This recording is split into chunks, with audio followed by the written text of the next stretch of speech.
अभी कुछ दिन पूर्व पुरी के शंकराचार्य स्वामी निश्चलानंद सरस्वती जी के प्रयागस्थ शिविर में किसी व्यक्ति ने एक प्रश्न किया था, मृच्छराज कौन है, उसकी वास्तविकता क्या है। इस विषय में सार्वजनिक रूप से उस व्यक्ति ने जिज्ञासा व्यक्त की थी और पुरी के शंकराचार्य जी ने लगभग 5 मिनट तक उस व्यक्ति के प्रश्न का समाधान किया, किंतु उसमें प्रारंभिक जो 1 मिनट है वह सभी लोग समझ सकते हैं और उसके आगे का अंश वही लोग समझ सकते हैं जो कुछ आध्यात्मिक चित्तवृत्ति वाले हैं या इन विषयों में कुछ विशेष गति रखते हैं। पुरी के शंकराचार्य जी ने मृच्छराज के विषय में यही कहा, भविष्य में होने वाले भीषण नरसंहार के पात्र तैयार करने का माध्यम मृच्छराज है।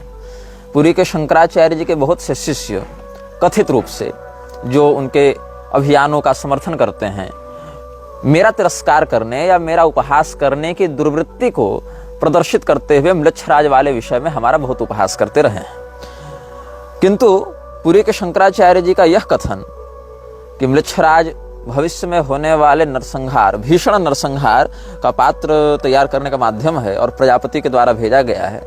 यहाँ प्रजापति शब्द से दक्ष प्रजापति का अर्थ नहीं लेना चाहिए, ब्रह्मा जी के लिए प्रजापति शब्द का प्रयोग यहाँ पर किया गया है, जिसको आगे इन्होंने व्यक्त भी किया।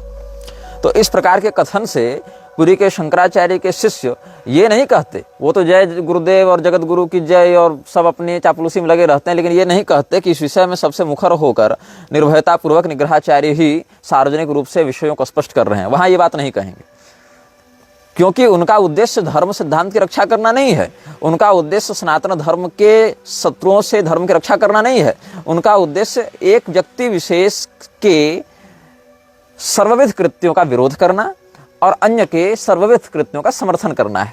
चाहे दोनों विषय में दोनों व्यक्ति एकमत भी क्यों न हो जाए, लेकिन उसमें एकमत होने के बाद भी एक का विरोध ही किया जाएगा, दूसरे का समर्थन ही किया जाएगा। ऐसी दुर्वृत्ति इन लोगों के मन में है। अब पुरी के शंकराचार्य जी ने जो कहा कि ब्रह्मा जी की योजनाओं का वह क्रियान्वयन करेगा या ब्रह्मा जी के द्वारा भेजा गया है मृच्छराज को, तो इसके पीछे जो एक पंक्ति का रहस्य है उसको समझना कठिन है। और पुरी के शंकराचार्य जी के इस वक्तव्य से ठीक 1 दिन पहले हमने एक वीडियो रिकॉर्ड किया था जो 7म अनुभाग के रूप में प्रकाशित भी है इस श्रृंखला में। उसमें हमने कल्कि पुराण का आश्रय लेकर आप सबों को बताया था कैसे ब्रह्मा जी के पीठ के माध्यम से अधर्म और मिथ्या की उत्पत्ति हुई और उन्हीं की वंश परंपरा में कलिपुरुष आया और वही कलिपुरुष मृच्छराज की पैशाचिक शक्तियों का अभिवर्धक है, प्रायोजक है, मृच्छराज का स्पॉन्सर है कलिपुरुष। तो पुरी के शंकराचार्य जी की एक पंक्ति ब्रह्मा जी की योजनाओं का क्रियान्वयन करने का माध्यम है मृच्छराज, ये जो कहना चाहते थे वो उसके पीछे जो शास्त्रीय रहस्य है उसको हम अभिव्यक्त कर चुके हैं। फिर पुरी के शंकराचार्य जी ने एक बड़ी सुंदर उक्ति कही कि मृच्छराज भी अच्छे हैं, मतलब ऐसे शब्द नहीं कहा उन्होंने, उसी प्रणाली में आगे कहा कि वो भी अच्छे हैं। अच्छे क्यों हैं? मनोविज्ञान है। दुर्जन न हो तो सज्जनों की सज्जनता को व्यक्त कौन करेगा, और सज्जन न हो तो दुर्जनों की दुष्टता किन पर व्यक्त होगी, कैसे होगी? तो दुर्जनों की दुर्जनता को व्यक्त करने वाले सज्जन होते हैं और सज्जनों की सज्जनता को व्यक्त करने वाले दुर्जन होते हैं।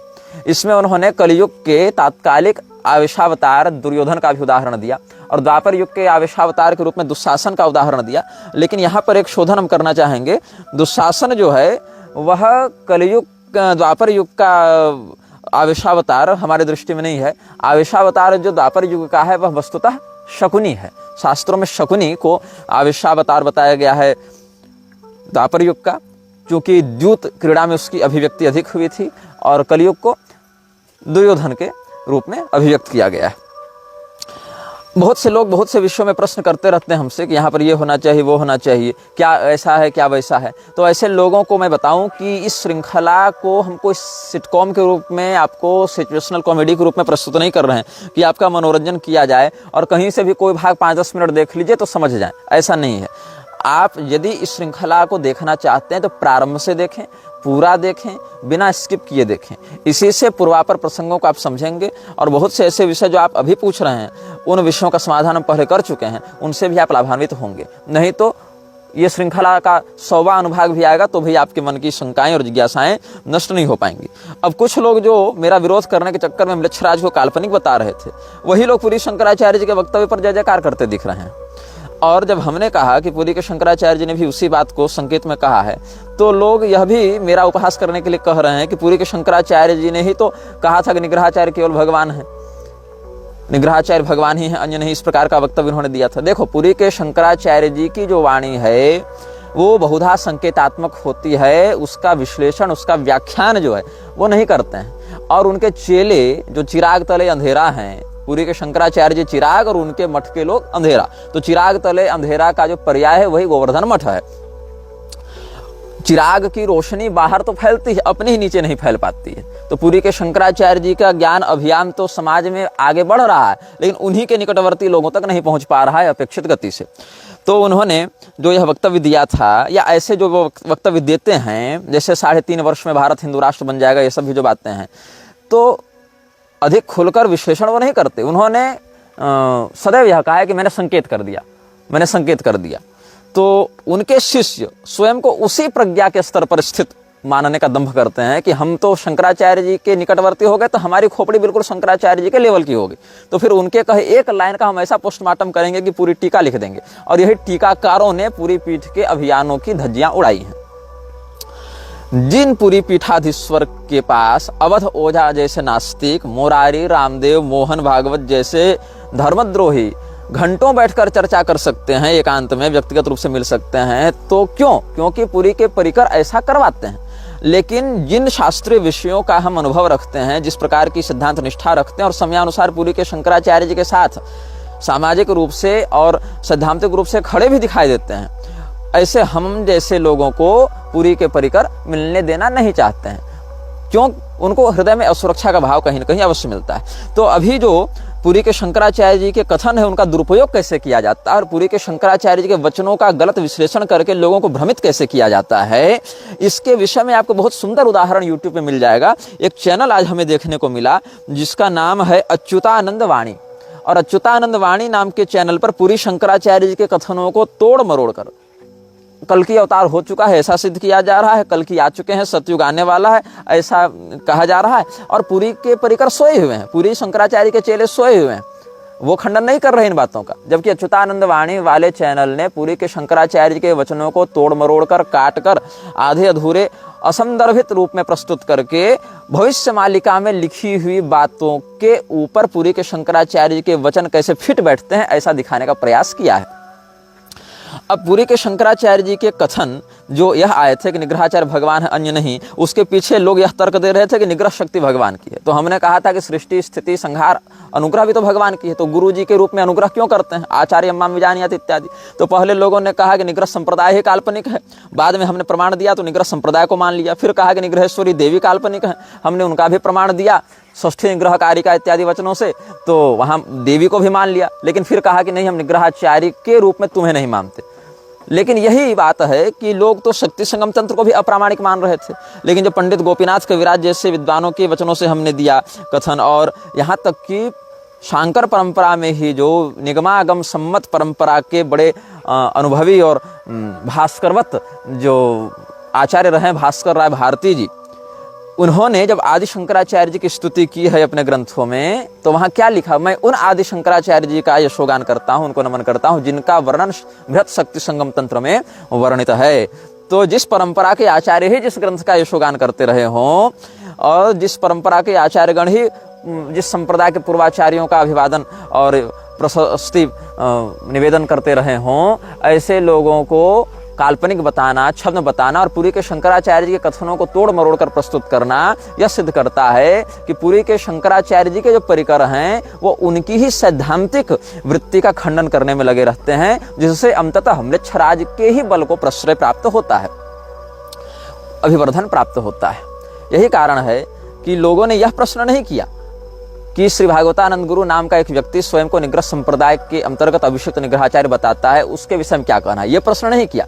केवल इतना प्रश्न किया कि निग्रहाचार्य कौन होते हैं, तो और कह दिया गया शंकराचार्य जी के द्वारा कि भाई निग्रह शक्ति भगवान की, तो भगवान निग्रहाचार्य। अब बस इसी एक पंक्ति का अनर्थ करते हुए लोगों ने उस पंक्ति का कैसा प्रयोग किया ताकि मुझे नीचा दिखाया जा सके, मुझे अप्रामाणिक दिखाया जा सके। लेकिन वही लोग म्लेच्छराज के विषय में निग्रहाचार्य ने इतना खुलकर सामने आकर वार्तालाप किया, इस विषय में हमें श्रेय नहीं देना चाहते, क्योंकि इससे विखंडन उत्पन्न हो जाएगा उनके विद्वेष में। ऐसे ही एक संदिग्ध चरित्र वाली एक स्त्री हमारे विषय में भ्रामक भ्रामक प्रचार प्रसार करती रहती है, उसके कुछ फेसबुकी दलाल भी अफवाह उड़ाने में लगे रहते हैं, उसको लगता है कि सब जानती है। तो भगवती कामाख्या की भी वाम मार्गी परंपरा के कारण निंदा की, लेकिन मैं तो दक्षिण मार्गी हूँ। हालांकि मैं वाम मार्गी शास्त्रीय परंपरा का भी निंदक नहीं हूँ, लेकिन उसको निंदा करनी ही करती रहती है और अनधिकारिणी होकर भी वेद का व्याख्यान करती रहती है। अपने वास्तविक परिचय को सार्वजनिक करने में भयभीत रहती है और कहती है कि भाई निग्रहाचार्य जो बता रहा है वो तो ये सब इस यहूदी ईसाई इस्लाम मत में मिलता है। तो जिस मत में जिस पैशाचिक शक्ति का जैसा वर्णन प्राप्त होगा वैसा ही न बताएंगे बालिके। तुम्हारे कह देने से हम उसको अपने प्रारूप में ढाल कर तो नहीं बताएंगे। जिस मत के पिशाचों का जिस प्रकार से व्यवहार पैशाचिक सभ्यताओं में किया जाएगा वैसा ही उनका आख्यान व्याख्यान भी किया जाएगा।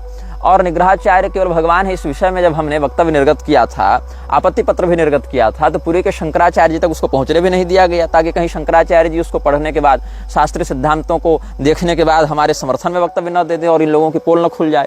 तो पूरी मठ को अपने नियंत्रण में लेने की पूरी तैयारी की जा चुकी है। उनके जो निजी परिकर हैं वो अपने परिजनों के साथ विरक्त दीक्षा लेने के बाद भी पूर्वाश्रम के परिजनों के साथ मिलकर धनुगाही में लगे रहते हैं और बारूद के ढेर पर बैठे पूरी के शंकराचार्य जी इन परिकरों के महत्व से भी बाहर नहीं निकल पा रहे हैं। आउट ऑफ कॉन्टेक्स्ट कवरेज देने में पूरी के परिकरों का कोई तोड़ नहीं है। कैसे बागेश्वर धाम के ऊपर हमारी ममता की आंचल है, इस प्रकार से पूरी के शंकराचार्य जी ने जब समर्थन में वक्तव्य दिया था तो पूरी शंकराचार्य के कितने परिकरों ने एक एक पंक्ति पर 10-10 पंक्तियों की टीका लिख दी थी कि पूरी के शंकराचार्य के संकेतों को समझो, उनके अर्थ को समझो, उनके विषय को समझो। उसमें ये कहना चाह रहे हैं बागेश्वर धाम के रूप में क्रांति आने वाली है, बागेश्वर धाम ये कर देंगे वो कर देंगे।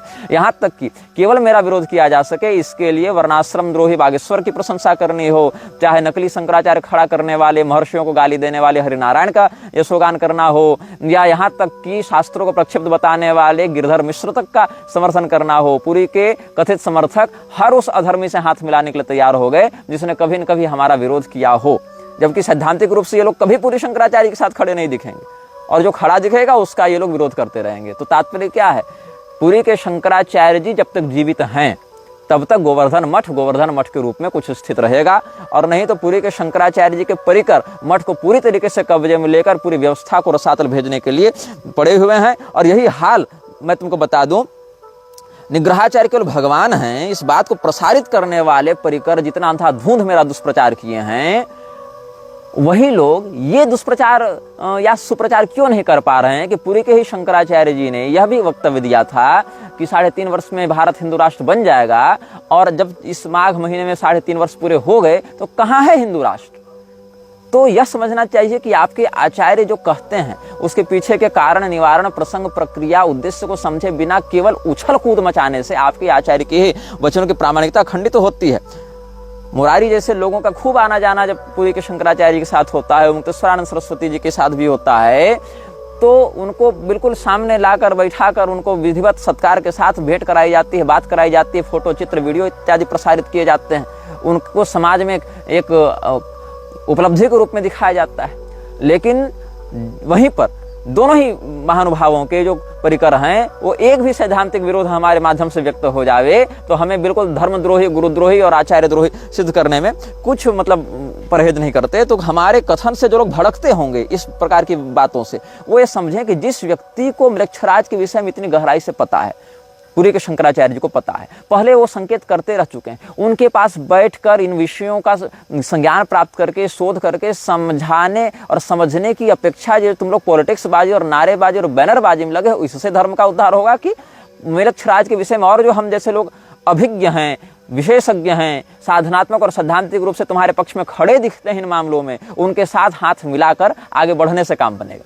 तो जिन लोगों को हमारे कथन से चिढ़ लग रही होगी उनको ये समझना चाहिए कि तुम निष्पक्ष होकर निष्कपट होकर मेरे एक कथन पर विचार करो कि क्या कारण है कि मेरा विरोध करने के समय पूरी के शंकराचार्य के हजारों लोग फेसबुक यूट्यूब पर आ जाते हैं मुझे गाली देने के समय, लेकिन पूरी के ही शंकराचार्य जी कितनी पीड़ा और अंतर व्यथा के साथ ये कथन निर्गत करते हैं कि हमें 10 लोग नहीं मिल रहे हैं, हमारे आस्तिक शिष्यों के बच्चे नास्तिक बनते जा रहे हैं। कितनी पीड़ा से वो इस कथन को व्यक्त करते होंगे, कितनी पीड़ा उनके मन में होगी जिनको अपने सामने 10 योग्य शिष्य नहीं दिख रहे, योग्य शिष्यों के बच्चे आस्तिक के बजाय नास्तिक बनते दिख रहे हैं अपनी ही दूसरी पीढ़ी जाते जाते, लेकिन तुमको निग्रहाचार्य का विरोध करना है। तो मृक्षराज के विषय में पूरी के शंकराचार्य के कथन की एक पंक्ति तुम्हारी औकात से बाहर जा रही है और तुम केवल बाहरी शब्द को पकड़ लेते हो और कहते हो कि हम ही शंकराचार्य जी के सबसे अधिक विश्लेषक हैं और उनके कथन का सबसे अधिक समीक्षण करने की योग्यता रखते हैं। तो इस प्रकार से तुम्हारे दंभ के कारण पुरी के शंकराचार्य जी के ऐसे कथन जो संकेतात्मक होते हैं, जिनका प्रसंग असंदर्भित हो जाता है, वो विकृति को प्राप्त करके निष्फलवत हो जाते हैं। यही हाल निग्रहाचार्य भगवान है वाले कथन का भी तुम लोगों ने कर दिया। तुम लोगों ने प्रश्न ही गलत किया और उसका प्रचार दूसरी रूप से किया। तुमने ये प्रश्न नहीं किया कि श्री भागवतानंद गुरु नाम का व्यक्ति स्वयं को निग्रहाचार्य बताते हैं, निग्रह सम्मत निग्रह संप्रदाय के आज्ञाधिकारी मंडल के निग्रहाचार्य के रूप में, ये बताना था ना। ऐसा तो बताया नहीं। कल पूछा निग्रहाचार्य कौन है, तो निग्रहाचार्य की जो आंतरिक तात्विक व्याख्या हो सकती है अक्षराम नाय के अनुरूप, उन्होंने कह दिया कि निग्रह का ये अर्थ, आचार्य का ये अर्थ, निग्रह शक्ति इनकी, आचार्य तो इनका, ऐसे कह दिया। ऐसे कह दिया तो शंकराचार्य भी केवल भगवान है, फिर शंकरोति शंकर ऐसे कह के आचार्य माम विजानीयात्, तो कल्याणकर्ता केवल भगवान है और मोक्षयिष्यामि मा शुचः ऐसे कह के शंकराचार्य केवल भगवान। तो ऐसी व्याख्या तो हर संप्रदाय की हो जाएगी, फिर तो असंदर्भित व्याख्या हो जाएगी ना। प्रकरण संदर्भ को स्पष्ट किए बिना वक्तव्य जारी करते हो। तो म्लेच्छराज के विषय में पुरी के शंकराचार्य से प्रश्न करने के बाद भी, उनसे समाधान लेने के बाद भी तुम्हारी खोपड़ी में कुछ धंसने वाला नहीं है। और 3.5 वर्ष हिंदू राष्ट्र वाली जो बात है, अब उस पर पुरी के परिकर अगर प्रश्न कर दिया जाए तो भड़क जाते हैं। जिस 3.5 वर्ष हिंदू राष्ट्र की बात लगाकर इतना अभियान चलाया गया और इतना कुछ महिमा मंडन अनावश्यक रूप से, अतिशयोक्तिक रूप से किया गया, उस अभियान की अब चर्चा भी नहीं करना चाहते लोग। अगर प्रश्न कर दिया जाए तो भड़क जाते हैं और गुरुद्रोही, आचार्य द्रोही कहने लगते हैं। तो मतलब इनका यह कहना है कि हम जिस व्यक्ति को सर्वज्ञ, सर्वोत्तम और कह दें, उसके क्रियाकलाप, गतिविधि, परिणाम में कुछ विभेद भी हो जाए तो हमें चुप रह जाना चाहिए, आंखें मूंद कर बातों को मान लेना चाहिए। यही हाल ये लोग म्लेच्छराज के विषय में भी करेंगे। बस केवल हमारा नाम और ब्रांड शंकराचार्य की परंपरा से ये न के न प्रकार ने जुड़ा रहे और चाहे सिद्धांत की बलि देते रहे हम, इस बात पर ही ये लोग अब निष्ठा रखने लगे हैं। तो 13 परिवारों ने अमेरिका के ऊपर विशेष शासन किया है अभी तक, जिसमें रूजवेल्ट परिवार है, ट्रूमन है, एजनहावर है, कैनेडी है, जॉनसन है, निक्सन है, फोर्ड है, कार्टर है, रीगन है, क्लिंटन है, बुश है, ओबामा है, बाइडेन है। अभी इसमें प्रवेश हुआ है ट्रंप का। ये ट्रंप जो है वो पहले इन्हीं सब परिवारों के अर्थ को संभालने का, प्रबंध करने का कार्य भी करता था और अपने व्यवसाय को आगे बढ़ाने का कार्य भी करता था। लेकिन इसने सोचा कि अर्थ को प्रबंधित करने से अच्छा है कि स्वयं ही अर्थपति बना जाए। स्वयं ही राष्ट्रपति की रेस में आ गया और चूंकि धनाढ्य है, अच्छा वक्ता है, प्रेजेंस ऑफ माइंड है, तो इसमें वह सफल भी हुआ। यद्यपि यह बात ध्यातव्य है कि अमेरिका का कोई भी राष्ट्रपति सीधे चुनाव से नहीं बनता है जब तक CIA का उसको स्पष्ट समर्थन और प्रोत्साहन प्राप्त न हो। लेकिन यहाँ पर ट्रंप के माध्यम से एक आपको बात नोट कर लेनी चाहिए, जो कि भविष्य में देखने को मिल भी सकती है ये बात। जैसे हमने कल जापान के प्रधानमंत्री शिंजो आबे का उदाहरण दिया था कि कोरोना के समय WHO के द्वारा निर्गत की गई और वर्ल्ड इकोनॉमिक फोरम के द्वारा निर्गत किए गए मापदंडों को नकार दिया था और उसके 1-2 वर्षों के अंतर्गत ही उसको गोली मारकर अधमरा कर दिया गया, ऐसे रूप में विकृत कर दिया गया कि अब वो राजनीतिक रूप से सक्रिय नहीं हो सकता। अब ट्रंप भी यही करने जा रहा है और इसका दुष्परिणाम भी आ गए, इसको देखने को मिलेगा। कुछ तो पहले भी मिल चुका है इसको पिछली सत्ता जाने के समय में, और कुछ अब भी आगे मिलेगा देखने में। जब अत्युत्साह में इसने अभी एक निर्णय लिया है कि अमेरिका में बस 2 ही जेंडर होंगे, मेल और फीमेल, और बाकी जो 365 जेंडर तुम बना के घूम रहे हो उसको नकारा जाएगा, उसके लिए जो आंदोलन लोग कर रहे हैं उनको दंडित किया जाएगा। ऐसा भी एक परिसंकल्प ट्रंप की सरकार चलाने वाली है, जिसकी दबी चुपी और कुछ सार्वजनिक सूचनाएं भी प्राप्त हो रही हैं। और ये बिल्कुल ही म्लेच्छराज के अभियान में एक सीधा साधा विरोध आप समझ सकते हैं और इसका दुष्परिणाम भी भोगना पड़ेगा। हो सकता है इसके पीछे कुछ और चाल हो, लेकिन वर्तमान परिप्रेक्ष्य में यही देखने को मिल रहा है। दूसरी बात, वर्ल्ड हेल्थ ऑर्गेनाइजेशन WHO से अमेरिका बाहर हो रहा है, जबकि WHO का सबसे बड़ा स्पॉन्सर, सबसे बड़ा फंड रेजर अमेरिका ही रहा है। तो UN में भी आप देख लें तो हथियार या इस प्रकार के वैक्सीन्स और मेडिकल फार्मा इत्यादि के दृष्टिकोण से अमेरिका का बहुत बड़ा हाथ रहा है और कहीं ना कहीं एक प्रकार से एक तरफा नियंत्रण भी रहा है इन विषयों में। लेकिन WHO के आधिकारिक गठबंधन से अमेरिका बाहर जाने की तैयारी कर रहा है। जैसे ब्रेग्जिट में ब्रिटेन यूरोनेशंस से बाहर हो गया था, यूरोपियन संघ से बाहर हो गया था, और उसके बाद जैसे ही ब्रिटेन बाहर हुआ है ब्रेग्जिट के माध्यम से, वैसे ही वहां पर मुसलमानों की तेजी से बढ़ती आबादी, राजनीति में उनका हस्तक्षेप, ब्रिटेन की गिरती अर्थव्यवस्था और ब्रिटेन की वैश्विक साख में कलंक लगना, ये सब प्रारंभ हो गया है। और एक गुरुंड सभ्यता के रूप में ब्रिटेन अपने अपकर्ष की ओर बढ़ रहा है इतनी तेजी से कि वहां संसद भवन को मैरिज हॉल के रूप में किराए पर देने तक का निर्णय लिया जा चुका है। तो जो लोग सत्ता का सुख पाना चाहते हैं वो म्लेच्छराज के द्वारा तय किए गए मापदंड के स्पष्ट विरोध में नहीं जा सकते। थोड़े बहुत आमूलचूल परिवर्तन अस्थायी रूप से भले कर दें, लेकिन बिल्कुल वो मुख्य अवधारणा के विरुद्ध नहीं जा सकते हैं। और ट्रंप अभी यही गलती करने जा रहा है। आप इस बात को नोट कर लेंगे, निकटतम भविष्य में ट्रंप के जीवन में इसका दुष्परिणाम स्पष्ट रूप से देखने को मिलेगा। जब WHO से बाहर जाने के कारण या तो उसके ऊपर असॉल्ट होगा, जो कि पहले भी 1-2 बार प्रयास किया जा चुका है प्रायोजित रूप से, और साथ ही साथ अन्य प्रकार की आपदाएं भी उसके ऊपर आएंगी। हम आज बात करेंगे म्लेच्छराज की रणनीति के विषय में, वो प्रकार के सैनिकों के विषय में कि कम सेना होने के बाद भी म्लेच्छराज के सैनिक अपने उस समय जब म्लेच्छराज वैश्विक सत्ता में पूर्णतया हावी नहीं हुआ था, उस समय किस प्रकार की नीति का प्रयोग करते हुए ये युद्ध लड़ते थे और कम सेना होने के बाद भी अपने शत्रु पर हावी होते थे।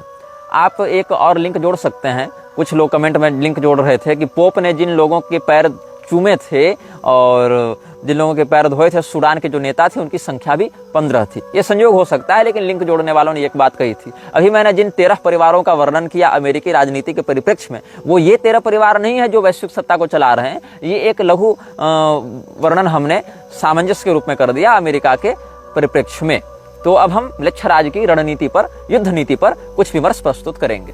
रोनाल्ड डी रॉयटर और फ्रिज स्प्रिंगमेयर, इसने पुस्तक लिखी थी world wide evil and misery, the legacy of the 13 satanic blood lines. जो 13 सैटेनिक ब्लड लाइन्स हैं, उनमें जो 13 परिवार हैं, उनका संकेत पुरी के शंकराचार्य जी कई बार कर चुके हैं। ब्लड लाइन्स ऑफ इल्यूमिनाती, ये भी फ्रिज स्प्रिंगमेयर का एक लेख है। Who are Illuminati and what are the Illuminati 13 blood line families, ये भी एक सिक्सबर्ट सेंगवा का है। और the Illuminati formula use to create an undetectable total mind controlled slave. और इसी अवधारणा पर आज का कॉर्पोरेट चल रहा है, आज की शिक्षा व्यवस्था चल रही है, आज का उद्योग चल रहा है। अब देखिए, बात ऐसी है कि इल्यूमिनाती एक वास्तविक संगठन है। म्लेच्छराज के अधीन कार्य करने वाले 15 संगठनों में से एक इल्यूमिनाती भी है, लेकिन Illuminati is real but over hyped. उसके विषय में बहुत कुछ बातें सेंसेशन क्रिएट करने के लिए, ट्रेंड बनाने के लिए, पॉपुलर होने के लिए भी कही गई है। ऐसा नहीं कि इस विश्व में जितने भी घटनाएं घटित हो रही हैं, जितने भी षड्यंत्र हो रहे हैं, सब केवल इल्यूमिनाती करवा रहा है। इल्यूमिनाती जो है, उसके अतिरिक्त उसके समानांतर चलने वाली और भी बहुत सी वैश्विक गुप्त संस्थाएं हैं जो इल्यूमिनाती के सहयोग से कार्य करती हैं या इल्यूमिनाती के विरोध में कार्य करती हैं, और प्रत्येक घटना के पीछे केवल इल्यूमिनाती है, ऐसा कहना भी एक अतिशयोक्ति है, एक अतिवादिता है। तो इल्यूमिनाती और फ्रीमेसन्स, ये 2 संगठन ऐसे हैं जो कि बहुत अधिक खुलकर अपने नाम को प्रयोग करते हैं, जो बल्कि इन्होंने तो आधिकारिक वेबसाइट तक बना रखी है अन्य की तुलना में। मतलब इन्होंने एक ऑफिशियल वेबसाइट बना रखी है, बाकायदा ये लोग खुलेआम सारा काम करते हैं। इसका एक छोटा सा उदाहरण मैं आपको और दूंगा, इनके संकेत समझना बड़ा सरल हो जाता है ताकि लोग इनकी ओर आकर्षित हों। इस्कॉन ने जो गीता छापी है, उसमें भगवान श्री कृष्ण के चित्र में आपको ये मुद्रा दिखेगी, और ये मुद्रा वो जो शैतान की प्रतिमा है, जो हमने आपको अनाम वृक्ष की, आर्द्र वृक्ष की जो भी संयुक्त प्रतिमा होगी, जो हमने आपको कल या परसों के अनुभाग में दिखाया था, पहले जो मूर्ति भी लगी हुई है सैटेनिक चर्च वालों के द्वारा, तो इस प्रकार की मुद्रा उसकी भी है। और भगवान कृष्ण का जो चित्र इस्कॉन ने छापा है गीता के मुख पृष्ठ पर, वहां भी यही मुद्रा है भगवान कृष्ण के हाथों में। लेकिन ध्यातव्य बात यह है कि दोनों के जो कनेक्शन क्या है, यदि आप इसको समझना चाहते हैं तो आप ऐसे समझें कि फ्री मेसन्स के हॉल में जाकर प्रभुपाद ने बाकायदा वक्तव्य दिया है। प्रभुपाद ऑफिशियली फ्री मेसन्स का मेंबर था, और जो इल्यूमिनाती के बहुत बड़े समर्थक और प्रत्यक्ष प्रोत्साहक रहे हैं, ऐसे फॉर्ड फैमिली का ही बहुत बड़ा काम फंड गिवर के रूप में इस्कॉन की स्थापना में रहा है। अब फ्री मेसन्स कैसे कार्य करते हैं, इसके विषय में जेम्स एंडरसन की लिखी एक पुस्तक है the constitution of free masons, और एच पॉल जेफर्स की भी एक पुस्तक है free masons, a history and explanation of world's oldest secret society. तो ये जो मुद्रा है, ऐसे ये मुद्रा प्राण मुद्रा भी कहलाती है। तो कहीं न कहीं प्राण शक्ति पर नियंत्रण करके अपने संक्रमण को लोगों की प्राण तक पहुंचाकर उनको अपने वश में करना भी म्लेच्छराज के संकेतों में से एक संकेत समझा जा सकता है कि हम समस्त लोगों को अपने वशीभूत करें, उनकी प्राण शक्तियां हमारी हों। जिस प्रकार से प्रोसेस करके किसी तत्व की ऊर्जा का आस्वादन करता है, जहाँ पर आप चिकित्सा इत्यादि देखेंगे आयुर्वेद में, वहाँ ग्रहोन्माद चिकित्सा, भूतोन्माद चिकित्सा ये सब होती है। तो पिबंती शोणितम तस्य योगिन्यः प्राप्य सादरा, ये सब भी आगम में देखने को मिलता है। जहाँ पर अविधिपूर्वक मंत्र जप करने वाले या अधिक्षित व्यक्ति के प्राण का अवशोषण करके योगिनियाँ, डाकिनियाँ इत्यादि उसका अवशोषण करती हैं, उसके प्राण का भक्षण करती हैं। वैसे ही यह संकेत भी समझा जाना चाहिए कि मृच्छराज अपनी तामसिक शक्तियों का प्रयोग करके लोगों के प्राण का अवशोषण करता है और human sacrifice, foetus sacrifice, child sacrifice, sexual sacrifice, ये सब के माध्यम से लोगों की प्राण शक्ति का भी वह अपहरण करता रहता है। तो जैसे यज्ञ भाग का उपभोग करते थे असुर छीन कर, वैसे ही इन लोगों के हव्य कव्यादि का उपभोग करते थे, पिंड का भाग वहां नहीं पहुंचने देते थे, आज्य भाग नहीं पहुंचने देते थे। वैसे लोगों के प्राण शक्ति का भी ह्रास करके उसकी ऊर्जा को अपने पास खींचने की बात मृच्छराज के नीतियों में देखी जा सकती है। और पहले में भी और आज भी कुछ कुछ ऐसे साधक इस कामाख्या क्षेत्र में हैं, साधिकाएं हैं, जो दूसरे व्यक्ति की युवावस्था को, दूसरे व्यक्ति की प्राण शक्ति का अपहरण कर लेते हैं। जिनमें कुछ तो वहां से बचकर भागे व्यक्ति हमारे संपर्क में भी हैं, तो उसकी युवावस्था का, उसकी प्राण शक्ति का शोषण करके स्वयं उसके बल से जीवित रहते हैं, परजीवी हो जाते हैं, पैरासाइट्स हो जाते हैं। उसी प्रकार से ये पैरासाइट बनते हुए लोगों की जो ऊर्जा है उसको अवशोषित करने का कार्य मृच्छराज करता है। और इसी प्रकार का संकेत इस्कॉन के द्वारा छापी गई श्रीमद् भगवद गीता में भगवान श्री कृष्ण के हाथ में भी सिग्नल के रूप में देखा जा सकता है। और प्रभुपाद तो ऑफिशियली फ्रीमेसन्स में आता जाता रहता था, वहां से उसकी साठगांठ बिल्कुल सार्वजनिक विषय है। यहूदियों के साथ आज भी और स्थापना के काल से भी इस्कॉन का बहुत निकट संबंध देखा गया है। इस्कॉन पर हम विशेष करके बाद में आपको सप्रमाण सारी बातें बताएंगे। अभी आप कुछ पुस्तकें तब तक पढ़ सकते हैं, मृच्छों ने ही जो लिखी हैं, लेकिन एक विद्रोहात्मक शैली में लिखी हैं। एंटोनी सी सटन की पुस्तक है secret cult of order, the Freemasons a history of the world's most powerful secret society, ये जैस्पर रिडली ने लिखा था। 101 secrets of the Freemasons, the truth behind world's most mysterious society, ये लिखा था बार्ब कार्ज ने और जॉन के यंग ने। ऐसे ही born in blood the last secrets, ये जॉन जे रॉबिन्सन ने लिखा था। Black freemasonry from Prince Hall to giant of jazz, ये सेल रिवेजर ने लिखा था। इस प्रकार से कुछ नाम है। अब हम एक संस्था की बात करेंगे, स्कल एंड बोन्स की। स्कल एंड बोन्स के ऊपर में कॉनरेड बाउर ने एक पुस्तक लिखी थी इसी नाम से, सीक्रेट्स ऑफ टॉम, ये अलेक्जेंडर रॉबिन्स की पुस्तक है। अमेरिका सीक्रेट एस्टेब्लिशमेंट, ये एंटनी सी सटन की पुस्तक है। द फॉल, इस प्रकार से एक रफस स्टीली की पुस्तक है, ये बोहेमन ग्रुप के बारे में बताता है। Bohemian Grove and the other retreats, ये जी विलियम डॉन ऑफ की पुस्तक है, डॉम ऑफ की पुस्तक है। इस प्रकार से और मैक हैसन की भी एक पुस्तक इसी नाम से है। तो world wide evil and misery, ये सब कुछ पुस्तकों के नाम हम लोगों ने सुरक्षित रखे थे, ये सब हम आपको बता रहे हैं। और स्कल एंड बोन्स का जो मुख्यालय है या उसका जो उद्भव स्थान बताया जा सकता है या उसका जो मुख्य कार्यकारी केंद्र बताया जा सकता है वो है येल विश्वविद्यालय। तो येल यूनिवर्सिटी जो है उसका अमेरिका की सत्ता में बहुत बड़ा योगदान रहा है। कैसे रहा है? तो येल से बहुत से लोग ग्रेजुएट हुए हैं, जिसमें 5 लोग अमेरिका के राष्ट्रपति बने। एक ही विश्वविद्यालय से निकले 5 लोग अमेरिका के राष्ट्रपति बन रहे हैं। 10 लोग फाउंडिंग फादर्स थे। सुप्रीम कोर्ट के जस्टिस 19 लोग बने हैं। 31 लोग आज भी बिलियनियर्स हैं, जो अमेरिका की पूरी अर्थव्यवस्था को अपने कंट्रोल में रखते हैं। 54 लोगों ने आगे जाकर अलग अलग कॉलेज की स्थापना की और प्रेसिडेंट बने। और बहुत से लोग काउंटी स्टेट लेवल पर भी अपने अपने बड़े बड़े मेंबर्स पर रहे हैं, कैबिनेट मेंबर्स रहे हैं, गवर्नर्स रहे हैं। मतलब आप देखें तो अमेरिका की शैक्षणिक और राजनीतिक व्यवस्था को या न्यायिक व्यवस्था को बहुत अधिक कंट्रोल करने का केंद्र है येल विश्वविद्यालय। और यह येल विश्वविद्यालय जो है, वहाँ की जो सत्ता है, कांग्रेस जिसको कहते हैं, जो वहाँ सदन है, वहाँ के हजारों हजार सदस्य दोनों के मिलाकर, और यूएस डिप्लोमेट्स, राजदूत, उसमें मैकऑथर फेलोशिप मिली है 78 लोगों को, 263 लोगों को रोडीज स्कॉलरशिप मिली है, 123 को मार्शल स्कॉलरशिप मिली है, 81 को गेट्स कैम्ब्रिज स्कॉलरशिप मिली है, 102 को गुजेनहैम फेलोशिप मिली है, 9 को मिशेल स्कॉलरशिप मिली है। ऐसे करते हुए मतलब 500,000 ऐसे लोगों को फेलोशिप मिली है जो कि येल विश्वविद्यालय से सीधे सीधे संबंध रखते हैं। और ये येल विश्वविद्यालय the home of skull and bones भी कहा जाता है। और स्कल एंड बोन्स एक बहुत ही पैशाचिक संस्था है जो मलेच्छराज के अभियान को आगे बढ़ाने में बहुत सहयोगी होती है। ऐसे ही एस्केप फ्रॉम सैटेनिक कल्ट, ये जो एक वीडियो है वो हम आपको टेरेसा के इंटरव्यू के आलोक में पहले बता चुके हैं।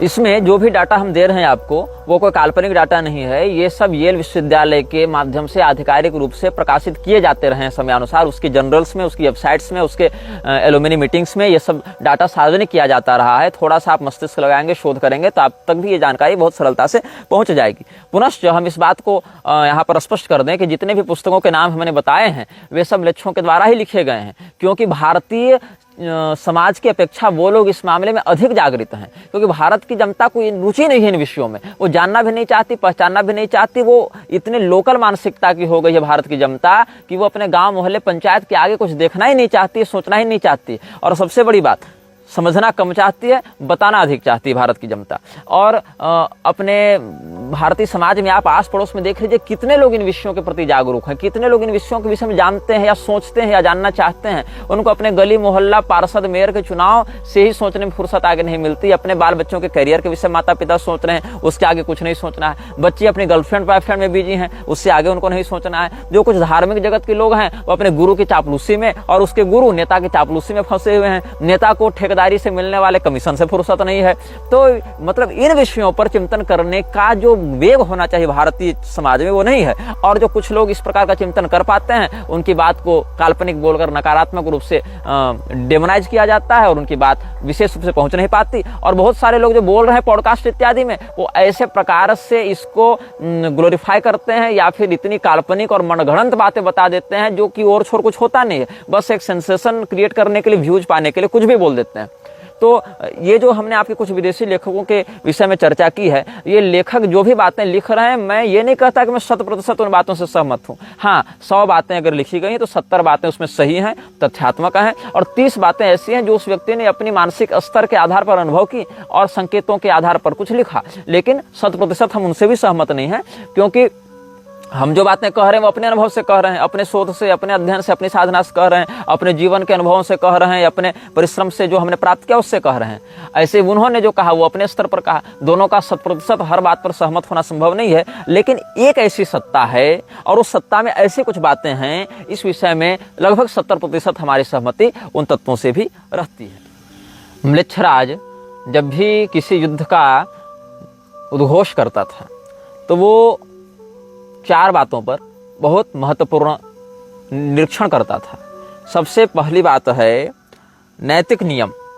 हम किसको मारेंगे, कैसे मारेंगे, कब मारेंगे, कब नहीं मारेंगे। नैतिक नियम, उसकी प्रणाली, उसका अनुशासन, ये प्राथमिक विषय होता है जो म्लेच्छराज देखता था या देखता है। दूसरा, पृथ्वी कैसी है, मतलब हवा में तो आप लड़ेंगे नहीं, पानी के अंदर अंडर वाटर तो आप लड़ेंगे नहीं। जिस समय ये अभियान चला था, अभी तो अंडर वाटर सबमरीन्स लड़ रही हैं, लेकिन फिर भी उसको एक ग्राउंड चाहिए, एक बैटल ग्राउंड चाहिए। पानी ही सही, लेकिन एक आधार तो चाहिए ना युद्ध लड़ने के लिए। चाहे आप फाइटर प्लेन से भी लड़ रहे हैं, मेरे कहने का मतलब है निराधार युद्ध होता नहीं है। आप अगर वायुयान से लड़ रहे हैं तो भी आपको वहां की स्थिति देखनी पड़ेगी। अब धुंध छा गई, आपका वायुयान आगे देख ही नहीं पा रहा है, आपका पायलट, या रडार उसके पकड़ नहीं पा रहे हैं, वैसे स्टील्थ टेक्नोलॉजी का प्रयोग किया गया। तो या तो यांत्रिक दृष्टि से या तो मानवीय दृष्टि से आपको अपने युद्धाधार को समझना पड़ेगा कि आप संकरी भूमि में लड़ रहे हैं, वहाँ खाई है, वहाँ नदी है, वहाँ की मिट्टी कैसी है, वहाँ का मौसम कैसा है, ये सब समझना पड़ेगा। फिर क्या है, सेनापति कैसा है, जिसके नेतृत्व में सेना की वह टुकड़ी लड़ रही है, उस व्यक्ति की मानसिक स्थिति क्या है, उस व्यक्ति के विषय में उसकी सेना में बैठे लोग क्या सोचते हैं, उसके वाणी का कितना सम्मान करते हैं और वह व्यक्ति अपने सैनिकों के साथ कैसा व्यवहार करता है। तो पहला है नैतिक नियम और अनुशासन, कोड ऑफ कंडक्ट जिसको आप कह सकते हैं। दूसरा है युद्धाधार का निरीक्षण कि हम किस बेस पर, किस ग्राउंड पर हम लड़ रहे हैं, वहां की बात क्या है। तीसरा है हमारा कमांडर कैसा है, हमारा नेतृत्वकर्ता कैसा है। और चौथा है प्रकृति, जो युद्धाधार है उसके अतिरिक्त वहां पर रसद पानी पहुंचाने की क्या व्यवस्था है, वहां पर संसाधन पहुंचाने की क्या व्यवस्था है, वहां से युद्ध में हारने की स्थिति में भागने की क्या व्यवस्था है, पीछे हटने की क्या व्यवस्था है, आगे बढ़ने में क्या मार्ग है, इससे अधिक महत्वपूर्ण युद्ध में होता है पीछे हटने का क्या मार्ग है।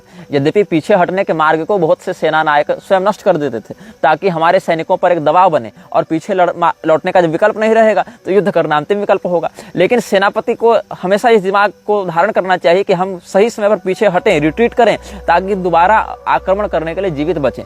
तो इस प्रकार की भी एक नीति का पालन किया जाना चाहिए। तो नैतिक नियम जो हैं वो शासक और जनता के मध्य एक स्वस्थ संबंध स्थापित करने में सहयोगी होते हैं। जो राजा है और जो उसकी सेना है उसके मध्य नैतिक नियम, प्रणाली, अनुशासन ही संबंध को स्थापित करते हैं। जो उसका बैटल ग्राउंड है और बैटल ग्राउंड से जुड़ी जो प्रकृति है वो महत्वपूर्ण संसाधनों को सहयोगी रूप से उपयोग करने में काम आती है। आप ऐसे समझ सकते हैं, बैटल ऑफ रेड क्लिफ, ये एक मूवी आई थी चाइना में, तो बैटल ऑफ रेड क्लिफ को आप देखेंगे तो आप यह समझेंगे कि बहुत ऐसे वो सत्य घटना पर आधारित है। बहुत छोटी छोटी बातों का आश्रय लेकर कम सेना से भी बड़े युद्ध को जीता जा सकता है। हवा किधर से चल रही है, बारिश कब होने वाली है, बादलों की क्या स्थिति है, तो ये सब छोटी छोटी बातें हैं। लेकिन वहां के सेनानायक इन बातों को ध्यान में रखकर छोटी सेना के साथ भी बड़े युद्ध में हावी हो जाते थे। ये बैटल ऑफ रेड क्लिफ में आप लोग देख और समझ सकते हैं। वीडियो जल्द ही हटा दिया जा सकता है। कृपया थर्ड पार्टी ऐप्स का उपयोग करके डाउनलोड करें। आप इस वीडियो को अपने चैनल पर फिर से अपलोड भी कर सकते हैं।